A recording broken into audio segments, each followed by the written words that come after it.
checking this out. I'm Daniel Fuller with the Atlanta Contemporary, and I'm here with Dapper Bruce LaFitte. This is the day after the opening for his solo exhibition here at the museum. The Dapper Comes to the Walkers. We had an amazing crowd last night, incredible time. Really, this is an incredible show that you have to check out. And we're just gonna ask Dapper Bruce a couple questions. Okay. Dapper, couple quick questions. Can you talk about the shift in your work? We have work on the walls from that's made by both Dapper and also by Bruce Davenport. Yeah. Can you talk about that shift a little bit? Well, my thing was I wanted to get in the art game and do 10 years and retire. And people kept on saying, well, what you gonna do when you retire? I said, I'm gonna go get a normal job and be a normal person again. And so I think after my 8th year, people were like, no, you should not retire, you know, maybe change up the style. So I said, okay, I'm gonna change up the style. So I started using Dapper Bruce LaFitte after the 9th year because I was preparing for Bruce Davenport Jr. to retire at 10 years. And so after 10 years, I retired as Davenport and I picked up as Dapper Bruce LaFitte so I could do another 10 years and see how that go. You know, so my thing was like on the same concept as Warhol and Basquiat I did when they did their boxing match competition back in the days. So I'm competing against Dapper Bruce LaFitte versus Bruce Davenport Jr. in sort of a way, you know. So now the next 10 years is under Dapper Bruce LaFitte. We want to beat Bruce Davenport Jr. to the floor and just kill him.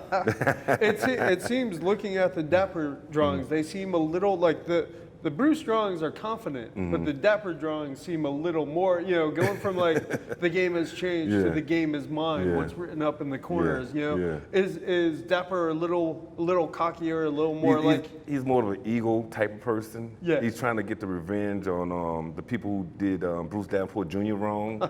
And so on the Dapper Bruce LaFitte work, it's a lot of more intense work, more of a culture, more of a documentation, talking about the history of things, talk about the history of the country, history of other countries, the history of slavery, the history of assassinations and stuff. So that's what I'm doing under Dapper Bruce LaFitte.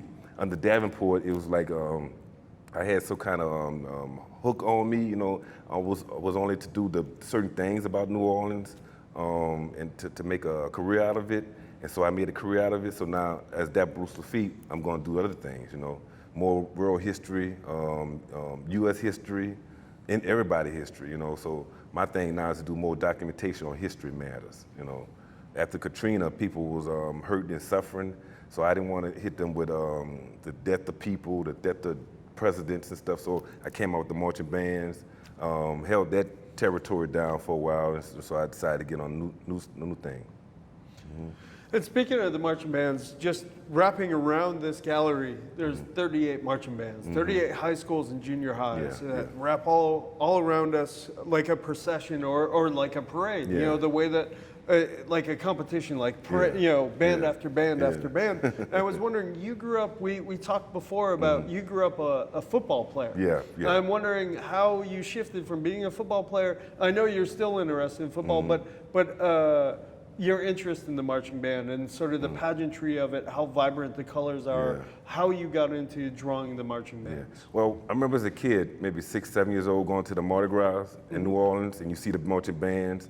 And I remember I would come home and get one of those pieces of paper, and I would draw stick men.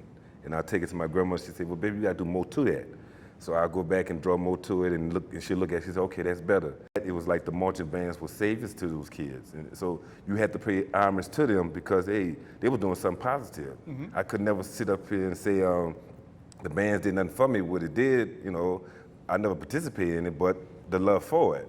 You know, so you give that back to them. You know, there's something about these drawings. I've, especially in hanging this exhibition, I've been looking at them day after day. I see you looking. Looking at every, you know, I see you looking. Every time I look at them, I notice some other detail. I notice another line that you included. That's sometimes it's really funny. Sometimes it's serious. Sometimes it's political. Sometimes it's just humorous. But every time it's like every time I see something different, some other detail that I didn't see before.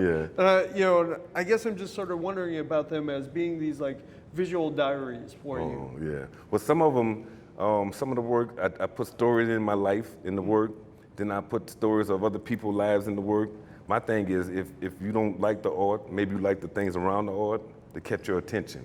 I remember I read about Basquiat and Picasso, and they were saying that, you know, it wasn't the art that got them, it was their spirit that made the art for them. So I always wanted that to continue in my art. Cool. Well, thank you for the time, Bruce. So the exhibition is The Dapper Comes to the Walkers. It's here at Atlanta Contemporary until August 7th. It's Bruce's museum solo debut. He's been in many museums, but this is the first museum solo. I love it. And we're incredibly excited to have his work Can here. I say something? Yeah, please do. I want to thank the place, the museum, for having me here. I want to thank my man Daniel. Because Daniel, he came into my studio, and I freaked him out. He was like, wow, man, I don't know which one I like. And I started putting all this stuff. Too much good work, see, I love that, And then he sees the same thing I see, you know, so you run with people like that, you know, so you want to keep people like that on their team, and they want to keep it on their team. And that's what happens. That would make an artist legendary, you know. That's what make a museum legendary, when people want to work together and be together to make things happen, you know. That's what it is, priceless. It beats money all day, you know. I love it. Best job I ever had. Cool. Thank you, Bruce. Thank you for having me. Thank you so much. Thank